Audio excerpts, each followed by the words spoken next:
Hello, everyone, and welcome to the Ag Innovation News Podcast, presented by the Agricultural Utilization Research Institute of Minnesota.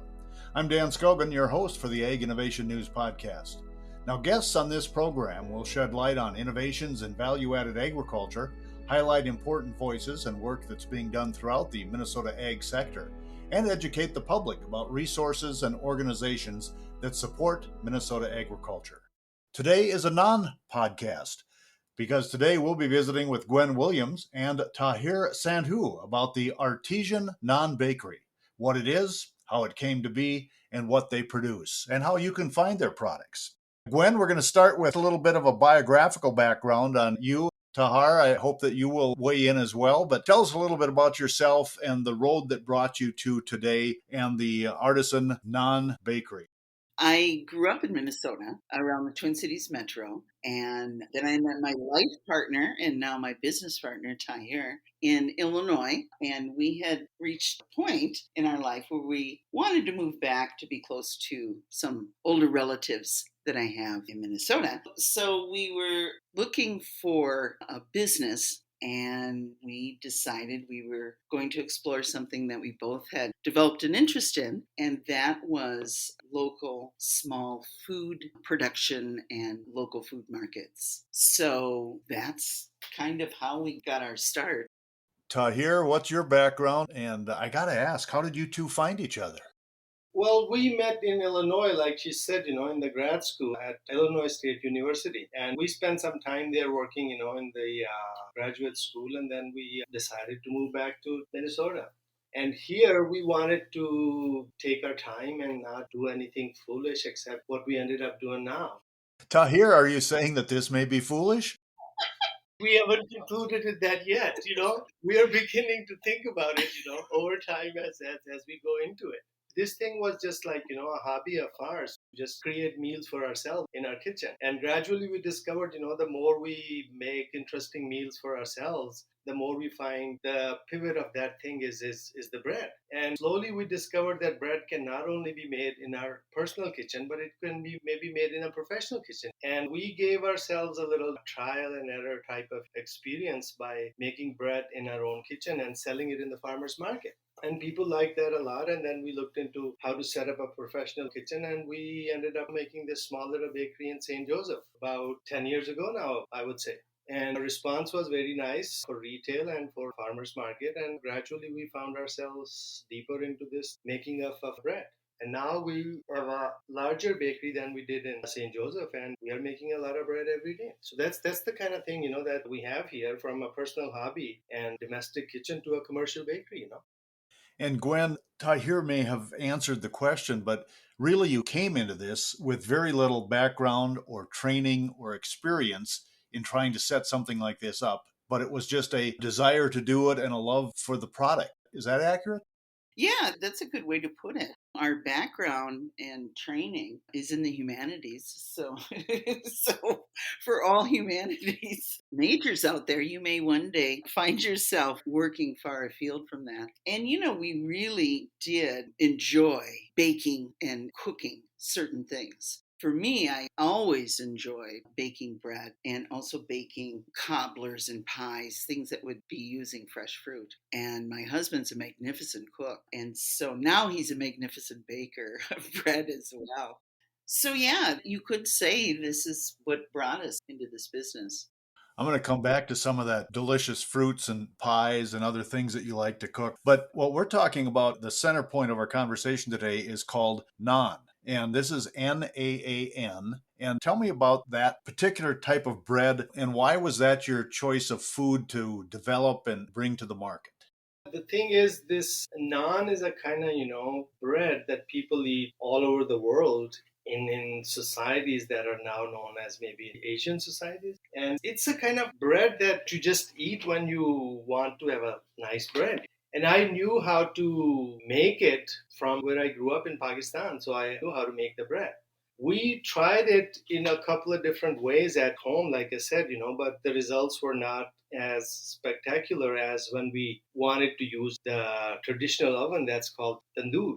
So tandoor was very popular when we moved here in Minnesota about 10 years ago. Everybody would talk about, tandoori breads. And I'm like, you know what? We know how to make it, and it's a delicious bread. So we had a friend who had a small little deli here at the campus of St. Cloud State University. And he had a tandoor to make the bread and sell it with his products, And we tried making this bread in his tandoor, and the results were as expected, remarkable. So we took that bread again and again to our friends who would talk about the tandoori bread but never had the experience to make it.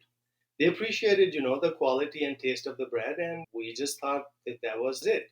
There's a market, and there are people who can appreciate the quality and the taste of the bread, and we got tools to make it. But tandoor, we would not possibly make it in that one because that's a very cumbersome process to bake the bread in that clay oven. So then we searched for more modern and computerized and cleaner tools, and we found one oven made by a German company, here in Minnesota. And they would sell it to anybody who wanted to set up, a small little bakery. And that just put the equation, squarely in our hand. We had the cleaner tools and the market and interest and everything, fell in place. I can add, we initially felt like maybe there would be enough demand among people who wanted to shop in a European style shopping. So you shop for your groceries for the day. And we hoped it would include the fresh hot naan. And for some people it did, but most people in our lives here are not really situated in a way where you're going grocery shopping every day. And soon we found inquiries from grocery stores, specifically the Wedge Community Co-op in Minneapolis, that wanted us to package our naan, label it, and they wanted to turn around and sell it. And so we shifted our business away from thinking retail hot bread to go as if people were coming to a tandoor shop and getting fresh bread. So we shifted that to wholesale. And now today, the vast majority of our business is through our wholesale grocery stores. Because really, bread in its best form is that fresh, warm bread, isn't it? I mean, I'm from Scandinavian heritage and we like bread at every meal, but anytime it's fresh and warm and just out of the oven, I mean, that is the best. That is the best, yes. And we have some devoted customers now going on a few years. The cuisines that they're eating in their home have nothing to do with Pakistani cuisine. And they're just buying our naan and they've fallen in love with our naan solely because it is fresh. So even being sold the very next day, let's say at a grocery store, there's still an unmistakable aroma to the bread. When you open that bag, we will come into our bakery and open the door, and this fresh bread aroma just hits you, even if we have not been baking all night, but just have freshly baked bread here. Let me ask about the ingredients a little bit without giving away all your trade secrets, but typically it's wheat flour and yeast. What's different about naan? Most breads that we make here are plain breads with yeast, flour, water, and salt. That's the essential ingredients. But in naan bread, what you do is you let the dough ferment with yogurt and milk in it also. So it's yeast, flour, yogurt, and milk. And once it's fermented together over time, it just becomes very airy and soft and fluffy to make the breads with. So what's different about naan is the addition of dairy in it. Tahir, I need to ask if you're using that fermentation and yogurt, is that historically something that came out of Pakistan? Was it done that way for a reason? I could answer from what I know of the process in Pakistan, but then there would be people to take issue with from Afghanistan and Iran and Turkey and other parts. So I don't know where to stop. But I think what happened is over time, when before this refrigeration business, that was the only method people had that things ferment together to preserve them somehow. So if you had leftover dairy and flour together, you just let it ferment overnight and it became soft and gushy and you just made bread out of it. The leftover created larger batches out of it, just like the sourdough. And one of the shining pieces that come out of the naan bakery has a garlic component. Is that correct? Yes, that's our strange product because when we started, one of us thought, that was not a good idea to make that bread because we just wanted to make only one kind, the plain bread. That's it, the plain naan. But somehow, when I came here in 92, what I discovered was the dried up garlic everywhere in stores, which I had never seen in Pakistan, and I thought that was an interesting product that you have garlic powder and you just kind of mix that with your wet ingredients to create the aroma and the taste. So I thought if that dry ingredient could be mixed in the dough, that would make it interesting, garlic toast type of bread. So I insisted, no, we make garlic naan also, and now surprisingly that's one of our best sellers. And I was the one who said, no, that's not really a traditional variety of bread in Pakistan, so let's not make it. And it's amusing. That's not unusual for entrepreneurs to sometimes find something that they weren't even looking for. That's true. Well, and that's like we have a cranberry naan that basically we have our fermented dough and it's risen and ready to roll. And we fold in dried cranberries. And that has become our most popular of the naans that we like to call the fruitopians because they have fruit in them. It sells very well, in particular up here in the St. Cloud area. And I think part of its appeal is because cranberry bread can be eaten with something savory or it can be eaten with something sweet. It's a very nice fruit. We're going to find out more about other products that you create at the Artisan Naan Bakery. And I also want to get into some of the potential health benefits, how you use the naan breads, and what other products you might offer. But first, I want to remind our listeners that you're listening to the Ag Innovation News podcast presented by the Agricultural Utilization Research Institute of Minnesota. And our guests today are Gwen Williams and Tahir Sandhu. They are from the Artisan Naan Bakery in the St. Cloud area, and they make this delicious naan bread, Naan, and it has a Pakistani root, and now it's available to you, the public, as well. And we're learning all about naan and how AURI maybe cooperated with their business to create some product. And Gwen, let's go to that first before we talk about some of the other specialty products that you offer. But AURI and the Artisan Naan Bakery entered into a pilot project that involved Kernza. Tell me a little bit about that. We did a pilot project, yes, with AURI, and that was to explore potential markets for Kernza perennial grain. And so we were supplied the Kernza flour and we made some terrific naan, and we also made a par-baked pizza crust that we ended up selling at the St. Cloud area farmers market.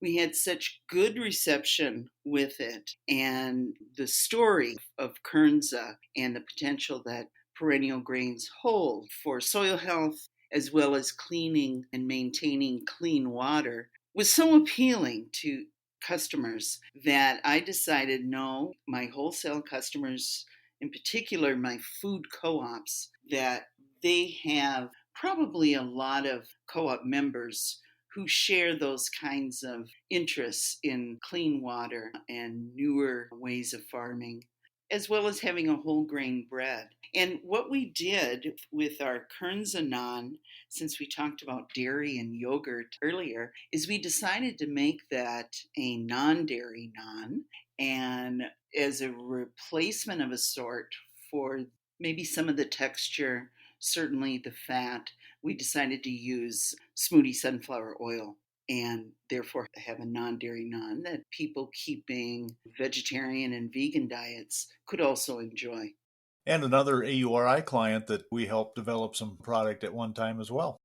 Yes, I saw that, and I was so fascinated by them and by their work with you. And, we've used their sunflower oil since the beginning. We found them at the farmers market where we were first selling our naan, and we just have been quite impressed with their product. And it has also replaced the use of butter in a couple of other recipes that my husband is working with and playing around with.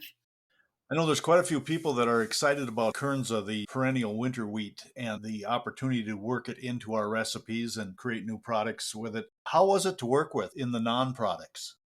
It was not that much different than working with a annual whole grain wheat flour. So if people had experience baking with whole grain flours, or maybe even some of the non-gluten flours, say rice flour or potato flour, you have to make some adjustments and know the adjustments that you want to make. But for our products, basically all of our breads are specialty flat breads.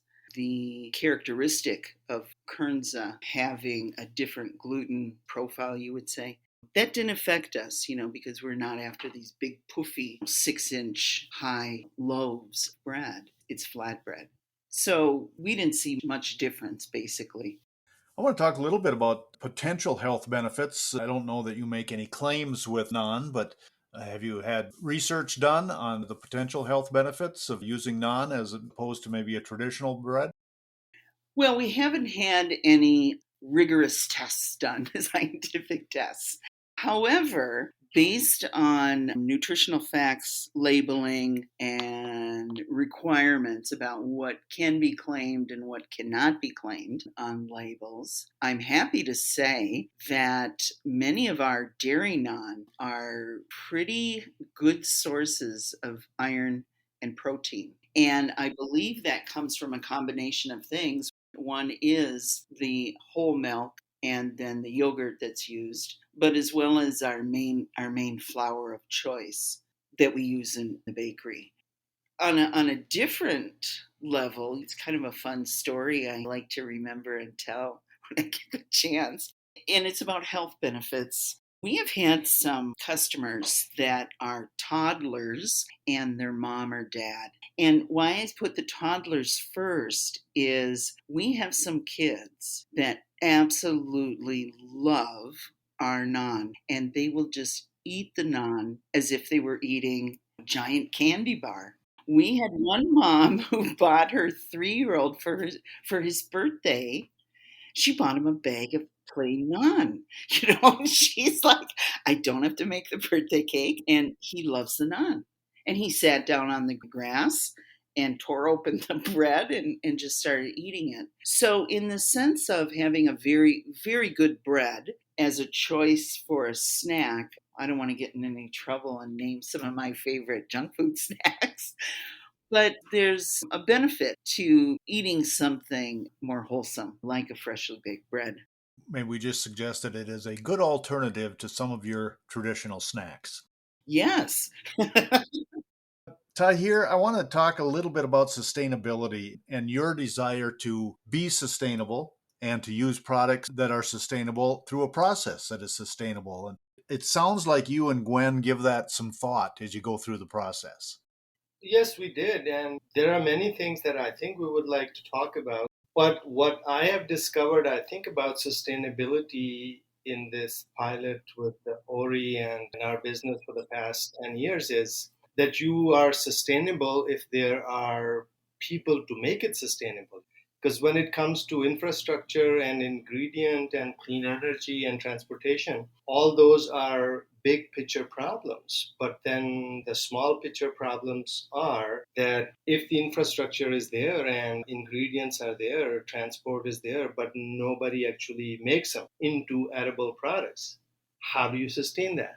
You cannot be in the marketplace if there are not enough people to actually make products. So I think the key to our sustainability in this very small micro business that we are in and other food makers that we know of in Minneapolis and St. Cloud, I think the biggest question of sustainability is who is going to make it sustainable? Is there a core number of people who are going to stand up and keep working, or we are going to pass the work to our best cousins known as machines and robots? So machines and robots are not going to make fresh bread on a smaller scale because that's not where they are most effective. They are most effective when things are large scale. So sustainability and small scale businesses like ourselves, I think that the core of the problem there is the human element. That's a great answer. And I want to follow up with that, Gwen and Tahir. There's somebody listening today that has been thinking about becoming an entrepreneur, maybe moving into the food business somehow. What advice would you give them, or what should they know before they open that door and take that first step? See, that's a tough one because if I say don't get into small businesses, that would be bad for me and for them also, right? So I think everybody will meet their own destiny, as they get into their own imagination and desires to do things. But I think in the small frame of things, the thing that most is needed again is some sort of clarity about where would you take it? Who would actually buy it? So maybe connecting with your potential buyers is the key in a small business. If you know your buyers and you are willing to and you are able to give them what they want, then I think it's not a bad experience to be a small entrepreneur and just do the work to satisfy your buyers. But if you don't know your buyers and you just have a dream of making a national sustainable chain of businesses, then I think that may not be advisable because things don't really happen because you think about them. You also make them happen for you and people around you. Tahir, I think you hit on one of the most overlooked points that entrepreneurs go through, and that is, who is my end user? Who's the last person that's going to handle my product? Because as you found out, you like to make the bread, the non bread, you like to experiment with different tastes and different products. But if you haven't thought about who your end user is, who's going to buy it? Right. I think that's where we had a lucky break, I would say. We found our end user by chance and by some thinking and effort also, and that was the wholesale buyers. Because we had thought that making food in a small setting and selling it fresh may be a very good experience as a spectacle for the buyer. If people see how the bread is being made, they may stay around, talk about stuff, and buy the bread. But that never materialized. So what we discovered was, there's a wholesale buyer who would appreciate our effort and they'll say, you keep making it, we'll scoop it up. So we concentrated on making bread for the wholesale buyer very early on. And that paid off over time and that kept us in the business for so long, I would say. Gwen, I look at your webpage and I see garlic, I see sweet potato, I see Kernza. Tell me about some of the products that you will offer or do offer to the public. What are some of the more interesting ones that you have for sale right now? In bakery, we sell sweet potato pie and blueberry pie, and we've got tea cakes that we're making and a couple of other things on the horizon. So we have some in bakery things that we sell here. On the wholesale side, we have expanded at the request of our customers, as well as at the request of an unnamed company that made hummus, and they were looking for a local source for pocket pita. But we had requests to branch off and make other flatbreads. And so we also make pocket pitas. And most recently in January, we started making a East African style chapati. We have many East African small grocery stores here in St. Cloud. And there was some interest among the grocers to get some fresh bread made, in particular if their store was not connected with a restaurant. We do variety of naan. We would love to resurrect some of our favorite naan, and one is either called a Kashmiri naan or Peshawar naan, depending on where you're from or your point of reference. And that includes like pistachios, sugar, coconut, golden raisins, and it's quite magnificent. Now, our cheese naans we sell in the bakery and garlic parmesan, garlic mozzarella, and then one we call Henry's Pleasure Cruise. And we named that naan after a guy we know named Henry, who it was his idea to combine Gouda and dried rosemary in a naan. And boy, that may be my favorite naan coming out of the oven. It's just a magnificent aroma. And so Henry had studied economics. He was an economics major at St. John's University. So we gave him a choice. We said, Henry, we can name this naan Henry's Pleasure Cruise, or we can name it The Wealth of Nations. What would you like? And he chose the Pleasure Cruise. Tahir, where is this company in 5 to 10 years? That's a good question. See, we were in a very small 400 square feet facility when we started. Now we are in about 1,600. I would say in 5 years, it could be another facility of the same size, or in this facility, we may have 24/7 bread making. And Gwen, where can they find your product? What's the easiest way to get more information on naan? Our website, we maintain a current list of grocery stores that carry our products. And a most recent addition, I'll just put a plug because they started 2 weeks ago. We were so excited. The Minnesota Market Co-ops in St. Paul, they have 3 locations. But basically, all of the food co-ops in the Twin Cities Metro now, St. Paul and Minneapolis, they carry our naan, and then Lunds and Byerly stores. Of course, people can order online directly from us and pick up the bread directly from the bakery. And the online webpage is what? Artisannaan.com. ARTISANNAAN.com. I wish we would have been able to do this in person because you two sound like you're fun. Oh, well, thank you. You are generous. You're generous. And you are very excited about your product, and I think you've stumbled on something that other people are excited about as well. A lot of people have given us their business for so long. I believe there's interest out there. Well, unfortunately for today anyway, we are out of time, but I would encourage people to ask about naan in their local grocery stores to see if it's available. Look for it on the shelves or go to the webpage, which is Artisan Naan, and you'll be able to Google it there and find their products and order it up yourself online. I want to thank Gwen Williams and Tahir Sandhu for spending some time with me today. Thanks so much. Thank you so much. Thank you, Dan. And I want to thank our listeners for joining us today and listening to the Ag Innovation News podcast as well, presented by the Agricultural Utilization Research Institute of Minnesota.